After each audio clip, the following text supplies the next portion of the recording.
Hello everyone. पिछली class में हमने रिलेशंस, सेट एंड रिलेशन दोनों के बारे में ही हम पढ़ चुके हैं, जिसमें हमने रिफ्लेक्सिव, सिमेट्रिक, ट्रांजिटिव, असिमेट्रिक सबके बारे में पढ़ा और इक्विवेलेंस रिलेशन के बारे में भी पढ़ा।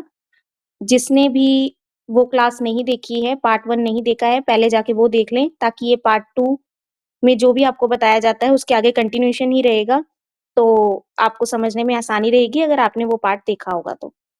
तो चलो आगे चलते हैं अब आगे देखिए पार्टीशन दिया हुआ है, तो पार्टीशन को समझने के लिए यहाँ पे पार्टीशन ऑफ सेट दिया हुआ है, तो इसे समझने के लिए पहले आपको समझना होगा पार्टीशन ऑफ ए नंबर। तो किसी नंबर का पार्टीशन होता क्या है? जब हम किसी पॉजिटिव इंटीजर को, किसी भी पॉजिटिव इंटीजर यानी पूर्णांक,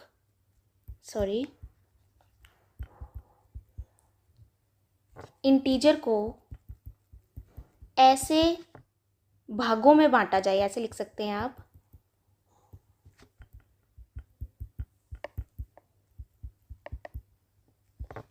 कि उसका सम, उसका योग फिर से वही नंबर ही आ जाए, फिर से वही n ही आ जाए। मान लीजिए हमने माना n बराबर 2, तो इसके पार्टीशन क्या क्या बन सकते हैं? या तो 1,1 बन सकता है क्योंकि 1 और 1 का योग भी क्या होगा? 2। या क्या बन सकता है? 2।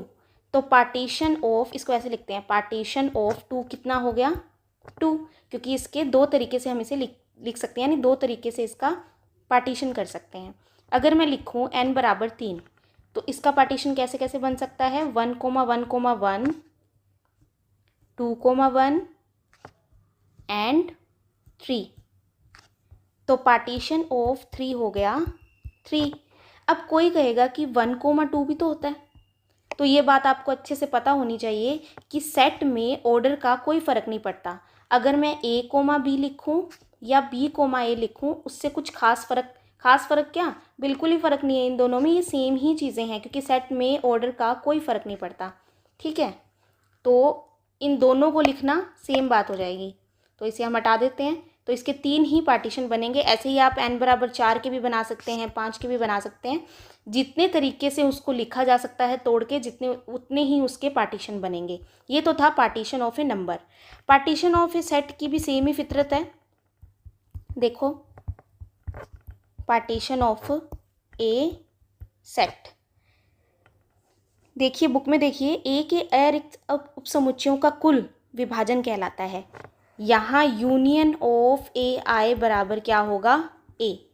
तो ये भी क्या ही बोलना चाह रहा है? A1, A2, A3, A4, ऐसे चलते जाओगे तुम, जितने भी पार्टीशन होंगे, मान लो इसके 4 पार्टीशन बन रहे हैं, तो इन सब का यूनियन उस सेट के बराबर ही होना चाहिए।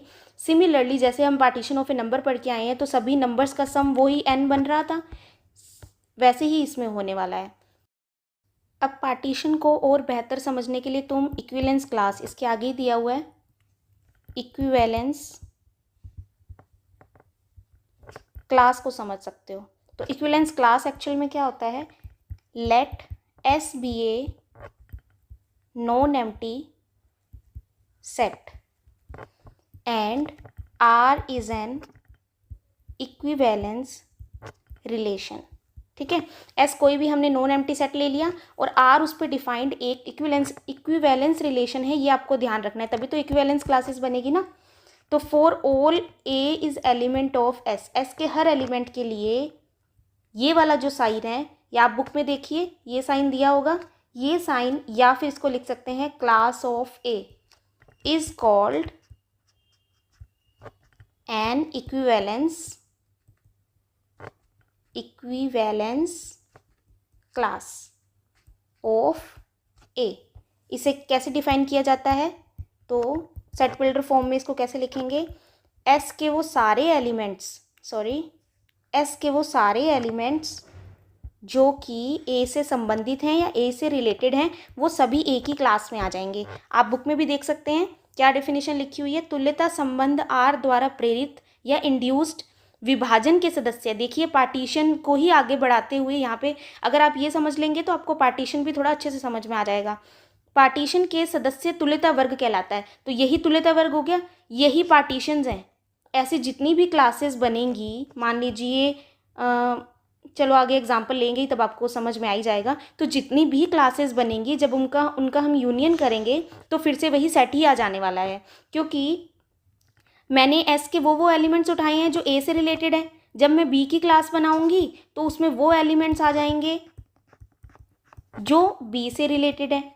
तो हमें ये पता रहेगा, हमें ये देखने को मिलेगा, जैसे अभी मैं आगे एग्जाम्पल भी लेने वाली हूँ तो आपको पता चल जाएगा। तो जब मैं इन क्लासेस का यूनियन करूँगी तो एक्चुअल में वो सेट ही बन जाएगा। कुछ प्रॉपर्टीज़ भी होती हैं इनकी, आगे हम अभी देखेंगे। पहले कुछ भी एग्जाम्पल ले लेते हैं इक्विवेलेंस क्लास समझने के लिए। वही वाला एग्जाम्पल ले लेते हैं जो हमने पहले लिया है, 5 डिवाइड्स a माइनस बी। जिन्होंने पार्ट 1 नहीं देखा है वो देखें जाके, उसमें हमने ये एग्जाम्पल इक्विवेलेंस रिलेशन प्रूव करने के लिए अच्छे से लिया हुआ है। तो 5 divides a minus B equivalence relation है, सबको पता है। इक्विवेलेंस रिलेशन है, सबको पता है। इक्विवेलेंस रिलेशन, ये मैं स्पेलिंग गलत लिख रही हूँ तो माफ़ कर देना मेरे को, क्योंकि ऐसे ही लिख देती हूँ मैं इसको। इक्विवेलेंस रिलेशन, ठीक है। तो चलो आगे चलते हैं। 5 डिवाइड्स a माइनस बी। तो अब किसकी क्लास बनाऊँ मैं इसमें? कोई भी एलिमेंट उठा लो। अच्छा, s क्या है यहाँ पे? इंटीजर्स का सेट है, तो मैं 0 उठा लूँ। पहले 0 की क्लास बना के देखते हैं 0 में क्या क्या आएगा। तो 0 में s के वो एलिमेंट आएंगे, s लिखूँ या z लिखूँ सेम ही बात है, जो 0 से रिलेटेड होंगे। x इज रिलेटेड टू 0, ठीक है। ये तो डेफिनेशन है क्लास की, इतना समझ में आया तुम्हें? अब आगे क्या करेंगे? तो इसकी क्लास में कौन आएगा? x is element of z जब x minus 0 5 divides x minus 0, क्योंकि मैं ये वाला एग्जाम्पल ले रही हूँ। आगे चलिए, यही रिलेशन ले रही हूँ। आई मीन 0 की क्लास में वो इंटीजर्स आएंगे कि 5 डिवाइड्स x। अब मुझे एक बात बताओ कि x को जब 5 से डिवाइड करेंगे तो कुछ इंटीजर ही आएगा। तो x कैसा दिखेगा? 5 के टाइप का दिखेगा। तो मैं इसको ऐसे भी लिख सकती हूँ कि ऐसे इंटीजर आएंगे जो 5 के टाइप के दिखते हैं, या मैं लिख सकती हूँ कि 5 के टाइप के एलिमेंट्स आएंगे जहाँ k इंटीजर होगा कुछ। तो 0 में अब k की वैल्यू रखना शुरू कर दो। कैसे एलिमेंट्स आएंगे? k सबसे पहले 0 रखो तो क्या आएगा? 0। 1 रखा तो 5, -1 रखा तो -5, 2 रखा तो 10, -2 रखा तो -10, ऐसे करते करते +-15 ऐसे एलिमेंट्स 0 की क्लास में आ रहे। तो ये हमने 0 की क्लास बना ली है। अच्छा आगे चलते हैं। ये अभी तक 0 की क्लास बनी है। 1 की क्लास बनाओ, किसी भी इंटीजर की क्लास बना सकते हो तुम्हें पता चल जाएगा। तो 1 की क्लास में क्या आएगा? ऐसे एलिमेंट ऑफ s या z, क्योंकि मैं यहाँ पे मेरा जो सेट है वो इंटीजर का ही सेट है, इसलिए मैं ऐसा बोल रही हूँ बार बार। तो ऐसे इंटीजर उठाने हैं जो 1 से रिलेटेड हों, यानी वो इंटीजर्स 5 जहाँ 5 डिवाइड्स x माइनस 1, क्योंकि मेरा रिलेशन यही है। तो ऐसे इंटीजर्स, अब मेरे को एक बात बताओ कि x माइनस 1 में 5 का डिवाइड करेंगे तो कुछ k टाइप का इंटीजर आएगा, यानी x कैसा दिखेगा? 5k + 1 टाइप का। तो यही लिख दूँ मैं, x बराबर 5k + 1 टाइप का दिखेगा। आगे चलो, 5k + 1 टाइप के एलिमेंट्स जहाँ k क्या है? इंटीजर है। तो अब 1 की क्लास में तुम्हें दिख रहा होगा कैसे एलिमेंट्स आ रहे हैं। पहले 0 पुट करो तो 1, 2 पुट करो तो 11, अच्छा 1 रह गया, 1 पुट करो 6, -1 पुट करो -4, -2 पुट करो -9। तो ऐसे करके एलिमेंट्स आते रहेंगे। अब मैं तुम्हें एक बात बताऊं, जब तुम 11 की क्लास बनाओगे ना तो ये सेम चीज़ आ जाएगी। जब तुम 1 की क्लास बनाओगे, 1 की तो बना ही चुके हो, जब तुम 6 की क्लास बनाओगे तब ये सेम क्लास आएगी। मेरे कहने का ये मतलब है कि इस क्लास में जो भी एलिमेंट आ रहा है, तुम इसमें से किसी भी एलिमेंट को उठाओ, -4 उठाओ और उसकी क्लास बनाओ तो सेम क्लास आने वाली है ये। वैसे ही अगर तुम 5 की क्लास बनाओगे तो ये सेम क्लास आएगी, 10 की बनाओगे ये सेम क्लास आएगी। कहने का ये मतलब है कि 0 और 1 में हमें कुछ भी कॉमन नहीं दिख रहा। सही बात है। अच्छा मैं तुम्हें ये भी बता देती हूँ कि 0 की बनाओगे, 1 की बनाओगे, फिर 2 की बनाओगे वो भी अलग आएगी, 3 की बनाओगे वो भी अलग आएगी, और 4 की बनाओगे तो वो भी अलग आएगी। तो इन सब का यूनियन जो है वो z के बराबर हो जाएगा। अब 4 वाली क्लास में जो जो एलिमेंट आएंगे ना, उनमें से आप किसी भी एलिमेंट की क्लास बनाओ, वो 4 की क्लास के जैसी ही दिखेगी। तो मेरे कहने का ये मतलब है कि अगर A is element of class of B, then class of A is equal to class of B। अगर कोई भी एलिमेंट किसी पर्टिकुलर एलिमेंट की क्लास में आता है तो इसका मतलब उन दोनों की क्लास सेम ही है। यही मैं अभी आपको बताने की कोशिश कर रही हूँ। चलो ठीक है, एक क्लास बना ही लेते हैं ना, 6 की क्लास बना लें क्या? 6 की क्लास बनाते हैं। अगर वो 1 की क्लास के बराबर हुई तो तुम्हें बात सारी समझ आ जाएगी। तो इसमें ऐसे इंटीजर्स लेने हैं जो 6 से रिलेटेड हो। तो ऐसे इंटीजर्स लेने हैं कि 5 डिवाइड्स x माइनस सी, सॉरी 6। तो ऐसे इंटीजर्स कि x बराबर, अब फिर से देखो, x माइनस 6 को 5 से डिवाइड करोगे तो कुछ k टाइप का आएगा, यानी x 5k प्लस 6 टाइप का दिखेगा। तो 5k प्लस 6 टाइप के एलिमेंट्स जहाँ k क्या है, इंटीजर है। तो अब वैल्यूज रखते रहो। k 0 रखेंगे तो 6, k 1 रखेंगे तो 11, k माइनस 1 रखेंगे तो 1। दिख रहा है ना, वही एलिमेंट्स आ रहे हैं ना। k 2 रखो अब तो क्या आएगा, 16, माइनस 2 रखेंगे तो 4। ऐसे एलिमेंट्स आते जाएंगे। अब एक बार पीछे जाओ और 1 की क्लास देखो, 1, 11, 6, माइनस 4।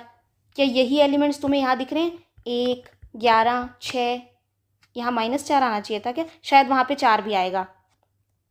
माइनस 2 रखने पे बिल्कुल माइनस 4 ही आएगा, तो माइनस 4 भी तुम्हें दिख रहा है। तो ये 16 एलिमेंट तुम्हें आगे जाके इसमें दिख जाएगा। 1 की क्लास में भी आगे जाओगे ना तो 16 भी दिख जाएगा तुम्हें। तो मैं सिर्फ तुम्हें ये समझाना चाह रही हूँ कि कोई भी एलिमेंट अगर तुम इसमें से उठा के, अब तुम यहाँ से 16 की क्लास बना लो, भले सेम क्लास आएगी। तो ये चीज़ मैं तुम्हें यहाँ पे समझाना चाह रही थी। अब एक बात और सुनो, जब तुम सारी इतनी ही क्लासेस बनेगी, 0, 1, 2, 3, 4, इतनी ही डिसजॉइंट क्लासेस बनेंगी। इसके बाद जो भी क्लास बनेगी वो इनमें से ही कोई होगी। तो इन सब का यूनियन जो है वो किसके बराबर आ जाएगा, z के बराबर। अगर तुम इसे डिसजॉइंट यूनियन लिखना चाहते हो ना तो बीच में ये लगा दो, इसका मतलब होता है डिसजॉइंट यूनियन। ये बिंदी लगा दोगे बीच में, u के बीच में, ठीक है। तो अब यहाँ पे देखो, यही थ्योरम यहाँ पे नीचे लिखी हुई है, बिल्कुल पेज के नीचे देखो। For an equivalence relation R on set A, if a is element of a and b is element of a, set के कोई भी 2 एलिमेंट उठा लिए तो class of a and class of b are either identical और disjoint. या तो इनमें कुछ भी कॉमन नहीं होगा, अगर एक भी चीज़ कॉमन हो गई यानी ये दोनों आइडेंटिकल हो जाएगी। तो 2 ही केसेस बनते हैं, ऐसा नहीं है कि कोई एक आधा एलिमेंट सेम आ जाएगा। या तो ये दोनों क्लासेस आइडेंटिकल होंगी या ये दोनों क्लासेस बिल्कुल डिसजॉइंट होंगी, ठीक है। फंक्शन या जिसको मैपिंग भी बोलते हैं, तो कोई भी एक सेट है x और कोई भी एक सेट है y, तो इस x सेट से y सेट पे जो मैपिंग होती है उसे f, यानी यहाँ पे कोई x is element of x है और y is element of y है, तो x की इमेज जो होगी वो y होगी। मान लीजिए यहीं पे मैप हो रहा है ये, ठीक है।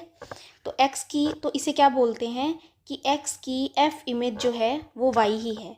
यानी अगर a यहाँ पे कोई एलिमेंट है और यहाँ पे b है और a b की तरफ जा रहा है तो हम क्या लिखेंगे, f of a is equal to b, यानी a की f इमेज जो है वो b है। अच्छा, फंक्शन है या नहीं ये चेक करने के लिए क्या करते हैं हम, एक वर्टिकल लाइन टेस्ट सुना होगा शायद आपने, वर्टिकल लाइन टेस्ट। इसमें क्या करते हैं, कोई भी आप ग्राफ ड्रॉ करते हैं और उसके बाद वर्टिकल लाइन ड्रॉ करते हैं। अगर कोई भी वर्टिकल लाइन ग्राफ को सिर्फ एक पॉइंट पे ही कट कर रही है तो इसका मतलब सिर्फ एक वर्टिकल लाइन भी खींच सकते हो तुम, इतना कंफ्यूज करने की ज़रूरत नहीं है। अगर ये ग्राफ खींचा तुमने, ठीक है, ये किसका ग्राफ है, x² is equal to y का। तो अगर तुमने लाइन खींची और वो ग्राफ को सिर्फ एक पॉइंट पे ही टच किया उसने, तो इसका मतलब वो क्या होगा, फंक्शन होगा। लेकिन अगर मैं कुछ ऐसा ग्राफ बनाऊं जैसे x² plus y² is equal to 1 का ग्राफ कैसा होता है, ये क्या होता है, सर्कल होता है। अगर तुम इसको वर्टिकल लाइन टेस्ट करो, अब वर्टिकल लाइन खींची तो ये ग्राफ को 2 बिंदु पर टच कर रही है, 2 पॉइंट्स पे टच कर रही है, तो इसका मतलब ये फंक्शन नहीं है। देखो बुक में भी तुम्हें लिखा हुआ दिख जाएगा, एक बार डेफिनेशन पढ़ो बुक में क्या लिखी हुई है। सेट एक्स से सेट वाई में फलन या प्रतिचित्रण, जिसको मैपिंग बोलते हैं, एफ वह संगतता या कॉरस्पॉन्डेंस अथवा संबंध है जिसके द्वारा एक्स का प्रत्येक अवयव वाई के एक अद्वितीय अवयव, ये अद्वितीय नोट करना, अद्वितीय का मतलब है कि इसकी इमेज कुछ एक ही है, इसकी इमेज भी एक ही है, अद्वितीय इमेज। यानी अगर ऐसा हुआ, अगर ये सिनेरियो होगा, यानी एक यहाँ ए ले लिया, यहाँ बी ले लिया, सी ले लिया, ए की इमेज बी भी है और सी भी है, तो ऐसा कभी पॉसिबल नहीं हो सकता, ये फंक्शन ही नहीं होगा। यानी एक ही बंदे की 2 परछाइयाँ नहीं हो सकती ना, तो इस केस में फंक्शन ही नहीं बनता। ये क्वेश्चन काफ़ी मतलब उलझाने के लिए पूछा जा सकता है, वैसे आजकल नहीं पूछा जाता, आरपीएससी में तो नहीं पूछा जाता, बट कहीं पे तुम्हें ये डेफिनेशन छोटी मोटी पता होनी चाहिए, फंक्शन की, 1 की, ऑन 2 की। आगे देखिए, एक्स और वाई क्रमशः फलन के एफ के प्रांत और सह प्रांत कहलाते हैं। अच्छा ठीक है, ये कहना चाह रहा है कि अगर ये एक्स है और ये वाई है तो इसे बोलेंगे डोमेन, जहाँ से इमेज जा रही है, जहाँ एलिमेंट है और उसकी इमेज जिस सेट में है उसे क्या बोलते हैं, कोडोमेन। और अगर मान लीजिए ये ए है, बी है, सी है, ये 1 है, 2 है, 3 है और 4 है, और ये कुछ ऐसा मैप बना हुआ है, यानी एफ ऑफ ए बराबर है 1, एफ ऑफ बी बराबर है 2 और एफ ऑफ सी बराबर है 3।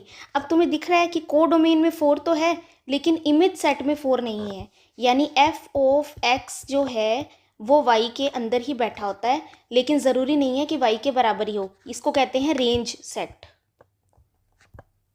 या इमेज सेट, तुम कुछ भी बोल सकते हो इसको। आगे देखिए बुक में, यदि f के अंतर्गत x is element of x and y is element of y से संबंध होता है तो y अवयव x का f प्रतिबिंब या f इमेज कहलाता है। यही मैं अभी यहाँ बोल रही थी कि y को क्या बोलते हैं, x की f इमेज, यही बोल रही है। आगे देखिए, जैसे fx बराबर y से लिखते हैं, समुच्चय x के अवयवों के समुच्चय y में प्रतिबिंबों के समुच्चय को फलन का f परिसर या f रेंज बोलते हैं, तो इसको क्या बोलेंगे, रेंज सेट fx को।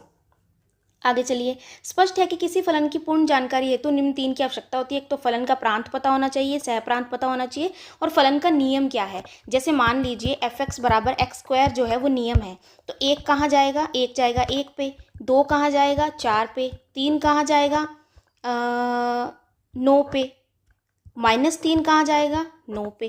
तो ये इसका नियम हो गया। तो ये पता हो, डोमेन पता हो, कोडोमेन पता हो। डोमेन का पता मतलब कि पता होना चाहिए कि इंटीजर रखने हैं, क्या रखने हैं, तो x बराबर यहाँ इंटीजर ले लिया मान लो, ठीक है, तो ये पता होना चाहिए कि कहाँ से कहाँ, या r से r भी जा सकते हो तुम, कोई बड़ी बात नहीं है। आगे देखो, कोई 2 फलन तभी समान फलन या इक्वल फंक्शन कहलाते हैं जबकि दोनों फलन के लिए उपयुक्त तीनों ही समान हो, यानी डोमेन भी सेम होना चाहिए, इक्वल फंक्शन के लिए डोमेन भी सेम होना चाहिए, 3 शर्तें हैं, कोडोमेन भी सेम होना चाहिए, और रूल ऑफ फंक्शन, जो भी फंक्शन का नियम है वो भी सेम होना चाहिए। ठीक है, बस यही था फंक्शन में, तो ज़्यादा कुछ दिया नहीं हुआ क्योंकि हम फंक्शन को फंक्शन के चैप्टर में ही इलेबोरेट करके पढ़ेंगे ना, यहाँ क्यों पढ़ें, यहाँ पे तो हमें ग्रुप थ्योरी की तरफ जाना है। तो फटाफट आगे बढ़ते हैं, काइंड्स ऑफ फंक्शंस पढ़ते हैं। सबसे पहले 1 फंक्शन देखो, एफ एक्स टू वाई एक ही फलन या 1 फंक्शन कहलाता है जब एक्स के भिन्न भिन्न अवयवों के वाई में भिन्न भिन्न प्रतिबिंब हों, यानी एक्स अगर किन्हीं 2, ये मैं 1 देख रहे हैं हम, अगर किन्हीं 2 एलिमेंट की इमेज सेम है, ये तभी होगा जब वो 2 एलिमेंट सेम होंगे। यानी अगर 2 एलिमेंट की इमेज सेम है तो पक्का वो इम्प्लाई कर रहा है कि ये दोनों सेम रहे होंगे, एलिमेंट भी सेम रहे होंगे। अच्छा, एक 1 की बड़ी प्यारी सी डेफिनेशन है, पता नहीं मैं सही बोल रही हूँ या नहीं, आप कमेंट करके बताना कि आप ये डिकोड कर पा रहे हो या नहीं कर पा रहे। तो 1 की ये डेफिनेशन है कि कोडोमेन के हर एलिमेंट की डोमेन में ज़्यादा से ज़्यादा एक ही प्री इमेज होती है। ये है 1 की डेफिनेशन। अगर ये गलत है तो भी कमेंट बॉक्स में बताओ, अगर ये सही है और क्यों सही है, क्या आपको ये समझ में आई, तो ज़रूर कमेंट करके बताना, ठीक है। नहीं तो हम इसको, अगर आपको फिर भी डाउट है कुछ, तो हम नेक्स्ट वीडियो में इसको डिकोड करेंगे कि क्या कहना चाह रही थी मैं यहाँ पे। तो अब देखिए बुक में क्या लिखा हुआ है, if x is not equal to Y implies F X is not equal to F Y. अच्छा ये क्यों लिखा हुआ है, मैथ्स में तुम्हें पता ही है जब p इम्प्लाइज q, कोई भी बात है, ये कोई भी फैक्ट है p, अगर ये इम्प्लाई करता है q को, तो नोट q अपने आप इम्प्लाई करेगा नोट p को। ये बात समझ में आई तुम्हें? जब p q को इम्प्लाई करता है तो नेगेशन ऑफ q इम्प्लाई करेगा नेगेशन ऑफ p के। देखो एफ एक्स बराबर एफ वाई जो है वो इम्प्लाई कर रहा था x बराबर y, यही बात है, ये तो तुम्हें समझ में आ गया। तो इसी का ही नोट q करो, x not equal to Y implies करता है नोट p को, यानी F X is not equal to F Y. तो समझ में आया, ये ध्यान रखो, ये तो यूनिवर्सल बात है, हर चीज़ पे अप्लाई होती है ना। ये तो जो फलन एक ही नहीं होता उसे बहु एक या मैनी वन कहते हैं, ये भी तुम्हें पता है। ऑनटू और सरजेक्शन भी जिसको बोलते हैं, फलन x से y पे आच्छादक फलन कहलाता है यदि y के प्रत्येक अवयव का x में पूर्व प्रतिबिंब प्री इमेज जिसको कहते हैं विद्यमान हो, यानी कोडोमेन के हर एलिमेंट की डोमेन में अगर प्री इमेज है तो वो क्या कहलाएगा, ऑनटू फंक्शन कहलाएगा, यानी एफ एक्स पूरा का पूरा वाई के बराबर हो जाए। मैंने कहा था ना कि एफ एक्स जो है वो वाई के अंदर आता है, इसको कहते हैं रेंज और इसको कहते हैं कोडोमेन। अगर रेंज कोडोमेन के बराबर हो जाए तो हम उसे ऑनटू फंक्शन कह देते हैं, अगर कोई फंक्शन ऑनटू नहीं है तो उसको इनटू बोल देते हैं। आगे बाइजेक्शन देखो, अगर वन वन ऑनटू दोनों ही है फंक्शन तो उसको बाइजेक्शन बोलेंगे, सॉरी। उसके बाद देखो कॉम्पोजिट ऑफ फंक्शन क्या है, कॉम्पोजिट ऑफ फंक्शंस फटाफट देखो, इसमें f क्या है, a से b पे डिफाइन किया हुआ है कुछ, और g क्या है, b से c पे डिफाइन किया हुआ है। तो g o f या इसको g o f x भी लिख देते हैं, for all x is element of a। ठीक है, पहले एफ एक्स है क्योंकि x क्या, एफ एक्स जो है वो कहाँ से कहाँ डिफाइन है, a से b में, यानी f का जो डोमेन है वो a है, तो x कहाँ से आता है, डोमेन से ही आता है, इसलिए x is element of a लिखा है। ठीक है, आगे देखिए प्रॉपर्टीज ऑफ कॉम्पोजिट फंक्शंस, क्या प्रॉपर्टी, अच्छा दो ही प्रॉपर्टी दी हुई हैं, एक तो संयुक्त फलन संक्रिया सहचारी होती है यानी एसोसिएटिव होती है, यानी तुम एफ ओ जी ओ एच कर लो, ये तीन कोई फंक्शन ले रखे हैं, या एफ ओ जी कर लो पहले और फिर उसको एच के साथ कॉम्पोजिट कर लो, सेम ही बात है, कुछ फर्क नहीं आएगा। और इसके बाद सेकंड प्रॉपर्टी दी हुई है दो एकेकी आच्छादक फलनों, यानी बाइजेक्शन फंक्शंस का कॉम्पोजिट भी बाइजेक्शन होता है। कोई दो बाइजेक्टिव फंक्शंस ले लिए तुमने, उसको कॉम्पोजिट करवाओगे तो वापस तुम्हारे पास जो फंक्शन बन के आएगा वो भी बाइजेक्टिव ही होगा। अच्छा एक और है, एफ ओ जी कभी भी जी ओ एफ के बराबर नहीं होता। ठीक है, यानी ये कॉम्यूटेटिव प्रॉपर्टी होल्ड नहीं करते। इनवर्स फंक्शन देखो, एफ जो है वो एक्स टू वाई में एक ही आच्छादक फलन है। अच्छा ठीक है, इनवर्स फंक्शन बनने के लिए तुम्हें पता ही होगा, इनवर्स फंक्शन बनने के लिए बाइजेक्शन जो होना वो है कंपल्सरी है। एक्स से वाई पे एक ही आच्छादक फलन हो तो वाई के प्रत्येक अवयव वाई का, स्मॉल वाई है ये, Y small is element of Y, तो वाई का पूर्व प्रतिबिंब एफ इनवर्स वाई का सदैव अस्तित्व होगा तथा यह एक्स का एक अद्वितीय अवयव होगा। अब बात सुनो, ये एक्स है, ये वाई है, ये स्मॉल एक्स है, ये स्मॉल वाई इसके एलिमेंट हैं, और एफ एक्स बराबर वाई है। अगर ये बाइजेक्टिव फंक्शन है, बाइजेक्शन बन रहा है एक्स टू वाई, तो एक्स बराबर क्या हो जाएगा, एफ इनवर्स वाई। तो ऐसे एक्स का हमेशा, ऐसा एक्स हमेशा एग्जिस्ट करेगा, यानी एफ इनवर्स वाई हमेशा एग्जिस्ट करेगा। आगे देखो, जब एफ एक्स टू वाई एक ही आच्छादक हो यानी बाइजेक्शन हो तो हम वाई से एक्स में एक नया फलन परिभाषित कर सकते हैं जिसके अंतर्गत वाई का प्रत्येक अवयव एक्स में अपने पूर्व प्रतिबिंब से संबंधित होता है। तो तुम अगर बाइजेक्शन है तो एक्स टू वाई कोई फंक्शन जा रहा है एफ, तो जी हम वाई टू एक्स कर सकते हैं, सॉरी वाई टू एक्स कर सकते हैं। ये जी क्या है, ये प्रतिलोम फलन ही है, सब कुछ उल्टा हो जाएगा बस इसमें। ऐसा फलन एफ का प्रतिलोम फलन कहलाता है जिसे एफ इनवर्स से व्यक्त करते हैं। ये जी जो है वो क्या है, एक्चुअल में एफ इनवर्स ही है। डेफिनेशन देखो, तो अभी तक क्या कर रहा था ये, डेफिनेशन देखो अब चलो, एफ एक्स टू वाई एक की आच्छादक बाइजेक्शन हो तो एफ का प्रतिलोम फलन F inverse Y to X में परिभाषित होने वाला वह फलन होगा जिसके अंतर्गत प्रत्येक Y is element of Y एक अद्वितीय X is element of X से संबंधित होगा, जहां एफ एक्स बराबर y हो जाएगा। तो ये तो तुम समझ रहे हो ना कि उल्टा हो जा रहा है सब कुछ, क्योंकि f इनवर्स जो है वो y टू x बनेगा, यानी f inverse of small y क्या होगा, x, वही एफ एक्स बराबर y ही बन गया एट द एंड, क्योंकि ये डेफिनेशन जो बेसिक डेफिनेशन है वो थोड़ी चेंज हो सकती है, हम तो इन्वर्स फंक्शन ही बना रहे हैं उल्टा करके। अब ये क्या दिया हुआ है, एल्जेब्रिक ऑपरेशंस दिए हुए हैं। प्राय ऐसे फलन भी प्रयोग में आते हैं जो किसी समुच्चय ए से उसी समुच्चय ए में परिभाषित होते हैं, यानी z टू z परिभाषित कर रखा है एफ एक्स बराबर माइनस एक्स। ऐसे ही एक फलन है जो प्रत्येक ए को उसके ऋण पूर्णांक माइनस ए से संबंधित करेगा। तो 1 की इमेज अगर एफ एक्स बराबर माइनस एक्स कुछ दिया हुआ है तो 1 की इमेज क्या होगी, -1, 2 की इमेज क्या होगी, -2, यानी हर ए को उसके नेगेटिव एलिमेंट से ये संबंधित कर रहा है, रिलेट कर रहा है। इस प्रकार का फलन जिसका प्रांत और सहप्रांत एक ही समुच्चय हो, एक अघी संक्रिय यूनिरी, ये सब फालतू की बातें, इतना पढ़ने की जरूरत नहीं है इन चीज़ों में। कुछ एग्जाम्पल दिया हुआ है, पूर्णांकों का योग प्लस ऐसा ही फलन है जो प्रत्येक दो पूर्णांक a, b is element of z को एक अद्वितीय पूर्णांक a प्लस b से संबंधित करता है। वास्तव में यह फलन z क्रॉस z से z में परिभाषित होता है। ठीक है, a, b is element of z है, हमें क्या एक प्लस, ये ऑपरेशन है plus operation, z cross z से z पे बनाना है। तो a, b is element of z को एक अद्वितीय पूर्णांक a प्लस b से संबंधित करता है, यानी a, b को a प्लस b, अब यहाँ पे जो a प्लस b जो है वो कुछ ना कुछ इंटीजर ही है, ठीक है, क्योंकि ये इंटीजर के सेट में बैठा है ना। और a, b क्यों ले रही हूँ यहाँ पे मैं, क्योंकि z क्रॉस z है तो ऑर्डर्ड पेयर जैसे ही एलिमेंट दिखेंगे इसके, यानी 1, 2 कहाँ जाएगा तुम बता सकते हो, 3 पे, 2, 4 कहाँ जाएगा, 6 पे, बस यही लिखा हुआ है। इस प्रकार के फलनों का विशेष महत्व है जिन्हें द्विआधारी अथवा द्विचर संक्रिया या बाइनरी ऑपरेशन।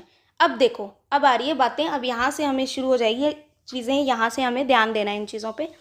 बाइनरी कॉम्पोजिशन कहते हैं अधिक स्पष्ट रूप से द्विआधारी संक्रिया को निम्न प्रकार से। अब द्विआधारी संक्रिया या बाइनरी ऑपरेशन देखो क्या है, क्लोजर प्रॉपर्टी जैसा ही होता है ये ऑपरेशन।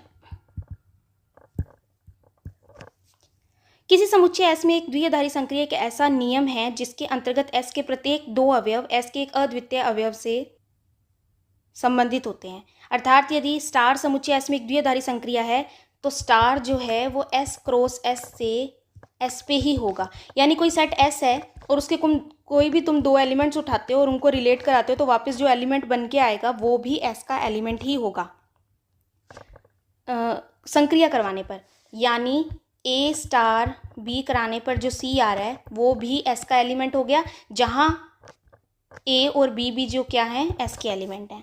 इस संक्रिया के अंतर्गत A, B यानी ऑर्डर्ड पेयर जो है वो S क्रॉस S का एलिमेंट है, क्योंकि S क्रॉस S से हम S पे जा रहे हैं। A स्टार B से व्यक्त करते हैं, ये हम व्यक्त कर ही चुके हैं। तो द्विआधारी संक्रिया क्या होती है, जब संक्रिया करवाने पर जो एलिमेंट आ रहा है वो भी वापस उसी सेट में आ जाए। कुछ रिमार्क दिया हुआ है, सर्वत्र बहुधा द्विआधारी संक्रियाओं को ही आवश्यकता की ही आवश्यकता होगी, अतः हम द्विआधारी संक्रिया के स्थान पर केवल संक्रिया शब्द ही प्राय प्रयोग में लेंगे। तो बाइनरी ऑपरेशंस होते हैं मोस्टली अपने कहाँ क्लोजर चेक करते रहते हैं ना, अपने को पता होता है, धीरे धीरे करने पर प्रैक्टिस करने पर वैसे भी पता चलने लग जाता है कि ये क्लोजर प्रॉपर्टी ही है।